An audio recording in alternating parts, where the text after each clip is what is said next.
Welcome to mega 9 TV. ఒక రాష్ట్రాన్ని వేగంగా అభివృద్ధి పథంలో నడిపించాలంటే అక్కడ పారిశ్రామిక వాడలు, ఐటీ కంపెనీలు రావాలంటే ముందుగా కావాల్సిందే రోడ్డు కనెక్టివిటీ. అందుకే ఆంధ్రప్రదేశ్ మౌలిక సదుపాయాల కల్పన రవాణా రంగ చరిత్రలో ఒక కీలకమైన మైలురాయిగా నిలవబోతుంది. కోడూరు ముప్పవరం గ్రీన్ఫీల్డ్ జాతీయ రహదారి ప్రస్తుతం సిలికాన్ వ్యాలీగా పిలువబడే బెంగళూరు నగరం నుంచి ఏపీ రాజధాని అమరావతి, వ్యాపార కేంద్రమైన విజయవాడ నగరాల మధ్య ప్రయాణించాలంటే రోడ్డు మార్గం ద్వారా కనీసం 12 నుంచి 13 గంటల సమయం పడుతుంది. ఎన్నో మలుపులు, టోల్ ప్లాజాలు, ట్రాఫిక్ జామ్లు దాటుకొని వెళ్లాల్సి వస్తుంది. కానీ ఈ కష్టాలన్నిటికీ శాశ్వత పరిష్కారం చూపేలా కేంద్ర, రాష్ట్ర ప్రభుత్వాలు సంయుక్తంగా ఒక యోగా ప్రాజెక్టును అత్యంత ప్రతిష్టాత్మకంగా ముందుకు తీసుకెళ్తున్నాయి. అదే బెంగళూరు, కడప, విజయవాడ ఎకనామిక్ కారిడార్. ఈ కారిడార్ లో భాగంగా నిర్మిస్తున్న Koduru Muppavaram access control highway పనులు ఇప్పుడు రాష్ట్రంలో శరవేగంగా దూసుకుపోతున్నాయి. 14,000 కోట్లతో నిర్మిస్తున్న ఈ హైవే రూట్ మ్యాప్ ఎలా ఉండబోతుంది? ఈ ప్రాజెక్టు వల్ల ఏపీకి కలిగే లాభాలు ఏంటి? పనులు ప్రస్తుతం ఏ స్టేజ్ లో ఉన్నాయి తెలుసుకుందాం పదండి.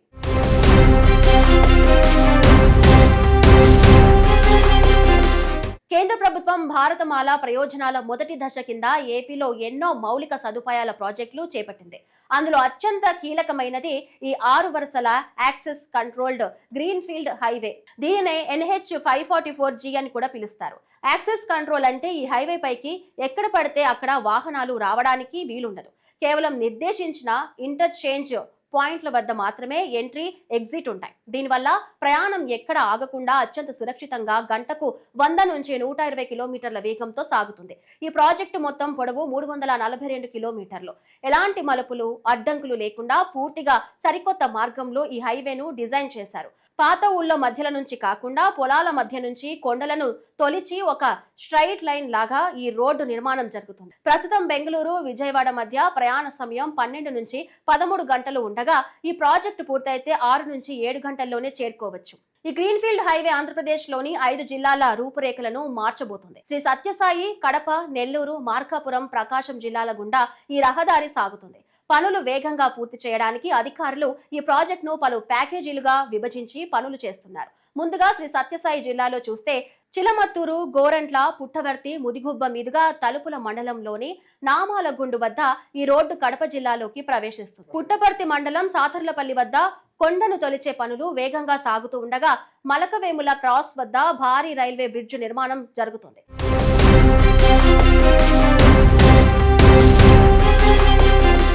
ఇక కడప జిల్లాలో పులివెందుల, ఎర్రగుంట్ల, మైదుకూరు మీదుగా సాగే ఈ హైవే కోసం కమలాపురం వద్ద పెన్నా నది పైన, అల్లాడుపల్లి వద్ద కుందు నది పైన భారీ వంతెనల నిర్మాణం యుద్ధ ప్రతిపాదకన జరుగుతుంది. అటు ప్రకాశం జిల్లాలో అత్యధికంగా 140 కిలోమీటర్ల మేర ఈ రోడ్డు ఉంది. పశ్చిమ ప్రకాశం వాసులకు ఈ హైవే ఒక వరప్రదాయిని అని చెప్పాలి. సింగరాయికొండ, మర్రిపూడి ప్రాంతాల్లో బీటీ లేయర్ వేసే పనులు చకచకా పూర్తయ్యాయి. సాధారణంగా హైవేల నిర్మాణం వేరు, గ్రీన్ ఫీల్డ్ హైవేల నిర్మాణం వేరు. దారిలో అడ్డంకులు వచ్చినా వాటిని దాటుకొని వెళ్లడానికి ఇంజనీరింగ్ అద్భుతాలను సృష్టిస్తున్నారు.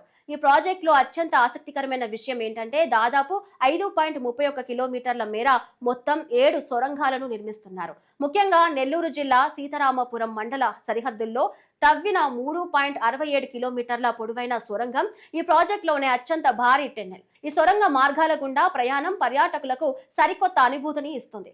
భూసేకరణ దాదాపు పూర్తి కావడంతో కాంట్రాక్టర్లు పనులను పరుగులు పెట్టిస్తున్నారు.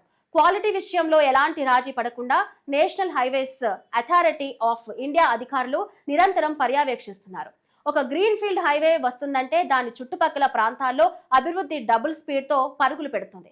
ఈ కోడూరు ముప్పవరం హైవే వల్ల ప్రయాణ సమయం మాత్రమే కాదు, వ్యాపారులకు లాజిస్టిక్ వ్యయం భారీగా తగ్గనుంది. బెంగళూరు నుంచి ఏపీకి వచ్చే గూడ్స్ రవాణా అత్యంత చౌకగా మారుతుంది. అలాగే వెనుకబడిన రాయలసీమ, పశ్చిమ ప్రకాశం ప్రాంతాల్లో కొత్త పరిశ్రమలు, గోదాములు, లాజిస్టిక్ పార్కులు రావడానికి ఈ హైవే ఊతమిస్తుంది. సహజంగానే దీని చుట్టుపక్కల ప్రాంతాల్లో రియల్ ఎస్టేట్ రంగం కూడా భారీగా పుంజుకుంటుంది. ప్రతిపాదిత లక్ష్యం ప్రకారం ఈ ఆర్థిక సంవత్సరంలోనే లేదా వచ్చే ఏడాది ప్రారంభం నాటికి ఈ ప్రాజెక్టును ప్రజలకు అందుబాటులోకి తీసుకురావాలని ప్రభుత్వం భావిస్తుంది. అదే జరిగితే ఆంధ్రప్రదేశ్ రవాణా రంగంలో ఒక సువర్ణ అధ్యాయం మొదలైనట్లే.